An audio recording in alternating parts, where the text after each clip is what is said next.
ನಾನು ಶಂಕರ್ ಅಳಗವಾಡಿ. ಈ ದಿನ ನಾವು ಕೂತ್ಕೊಂಡು ಮಾಡುವಂಥ ಆಸನ ಕಲಿತುಕೊಳ್ಳೋಣ. ಇದು ಜಾನು ಶೀರ್ಷಾಸನವನ್ನು ಮಾಡಿಕೊಳ್ಳೋಣ.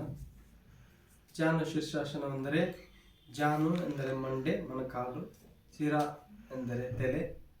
ತಲೆಯನ್ನು ಮಂಡಿಗೆ, ಕಾಲಿಗೆ, ಮೊಣಕಾಲಿಗೆ ತಾಗಿಸುವ ಪ್ರಯತ್ನ ಮಾಡಿಕೊಳ್ಳೋಣ. ಇದರಿಂದ ನಮ್ಮ ದೇಹಕ್ಕೆ ತುಂಬ ಪ್ರಯೋಜನಗಳಿದೆ. ಮೊದಲಿಗೆ ನಾವು ದಂಡಾಸನದಲ್ಲಿ ನೇರವಾಗಿ ಕೂತ್ಕೊಳ್ಳೋಣ. ಕಾಲುಗಳು ನೇರವಾಗಿರಲಿ, ದೇಹ ನೇರವಾಗಿರಲಿ, ಕೈಗಳು ತೊಡೆಯ ಪಕ್ಕದಲ್ಲಿರಲಿ. ನಿಧಾನವಾಗಿ ಶ್ವಾಸವನ್ನು ಹೊರಕ್ಕೆ ಹಾಕುತ್ತಾ ಬಲಗಾಲನ್ನು ಮಡಿಸಿಕೊಳ್ಳೋಣ. ಬಲಪಾದವನ್ನು ಎಡತೊಡೆಯ ಮೂಲ ಭಾಗಕ್ಕೆ ಹತ್ತಿರ ಇಟ್ಟುಕೊಳ್ಳೋಣ. ನಂತರ ಶ್ವಾಸವನ್ನು ಒಳಗೆ ತೆಗೆದುಕೊಳ್ಳುತ್ತಾ ಕೈಗಳನ್ನು ಮೇಲಕ್ಕೆ ತೆಗೆದುಕೊಂಡು ಬಂದು ಸ್ಟ್ರೆಚ್ ಮಾಡ್ಕೊಳ್ಳೋಣ. ಸ್ಟ್ರೆಚ್. ಶ್ವಾಸವನ್ನು ಹೊರಕ್ಕೆ ಹಾಕುತ್ತಾ ಮುಂದಕ್ಕೆ ಬಾಗೋಣ.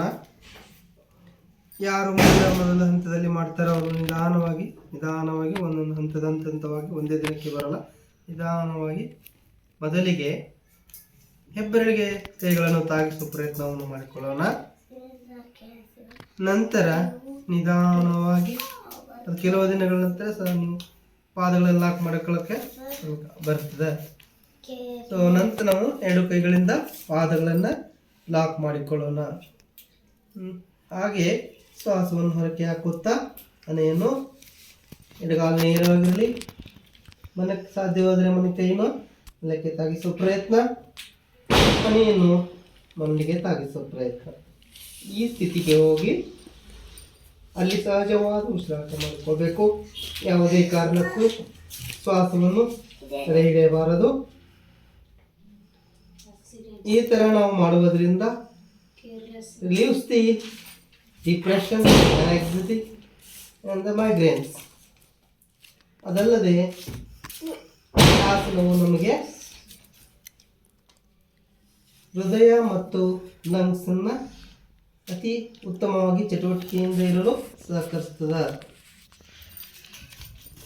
5 ರಿಂದ 6 ಬಾರಿ ಸಹಜವಾದ ಉಸಿರಾಟ ಮಾಡಿಕೊಳ್ಳೋಣ.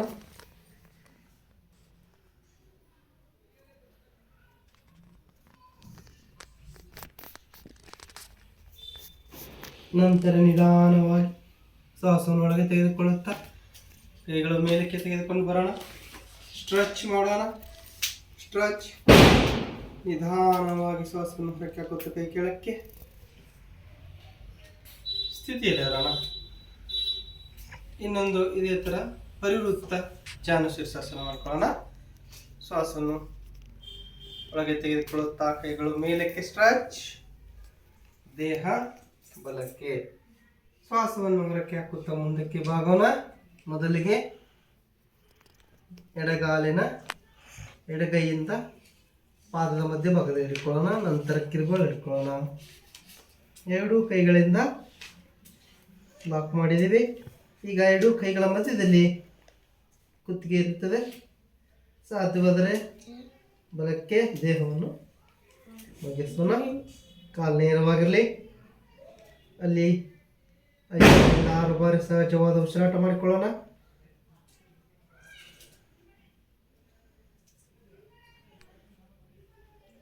ನಮ್ಮ ಗಮನ ಉಸಿರಾಟದ ಕಡೆ ಇರಲಿ.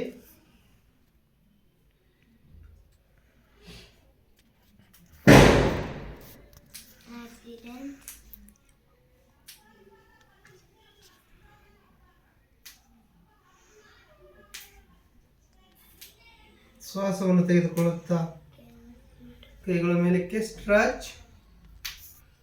ಶ್ವಾಸವನ್ನು ಹೊರಕ್ಕೆ ಹಾಕುತ್ತಾ ಕೈ ಕೆಳಕ್ಕೆ. ಶ್ವಾಸವನ್ನು ಹೊರಕ್ಕೆ ಹಾಕುತ್ತಾ ಕಾಲು ಮುಂದಕ್ಕೆ. ನೇರ. ಇದೇ ಥರ ನಾವು ಎಡಗಾಲನ್ನು ಸಹ ಮಾಡಿಕೊಳ್ಳಬಹುದು. ಮನೆಯಲ್ಲಿ ಪ್ರಯತ್ನ ಪಡಬಹುದು. Okay, thank you.